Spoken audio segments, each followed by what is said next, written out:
Marina, accompagnée par le rappeur Sofiane, est à retrouver ce soir dans de nouveaux épisodes de la mini-série hors saison, qui retrace les aventures d'un duo de flics lancés sur la piste d'un tueur en série, peut-on lire sur le site Allociné.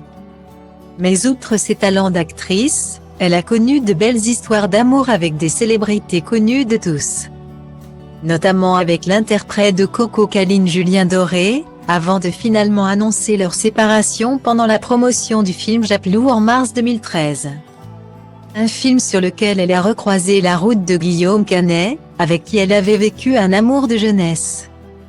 C'était mon premier béguin. On faisait les juniors ensemble. Il y a des connexions entre Marina, qui est quand même mon premier amour quand on avait 14 ans, qu'on se roulait des pelles dans les box et qu'on faisait les championnats de France juniors ensemble. Tout d'un coup elle joue ma femme, il y a déjà confié l'acteur DEI 49 ans sur les ondes d'Europe 1. Mais la flamme s'est totalement éteinte depuis. Guillaume est comme un grand frère. À présent, ce qui prime, c'est notre belle amitié, a déjà déclaré l'actrice à son sujet. Désormais, l'un des héros des Petits Mouchoirs partage sa vie avec Marion Cotillard. Une autre célèbre actrice, lauréate de 2 Oscars en tant que meilleure actrice entre son rôle dans le film des frères Luc et Jean-Pierre Dardenne de Jour, Une nuit et celui dans Il a Môme en 2008, et ils sont ensemble parents de 2 enfants, Marcel, né le 19 mai 2011, et Louise, née le 10 mars 2017. À noter que le parrain de cette dernière n'est autre que l'acteur Gilles Lelouch.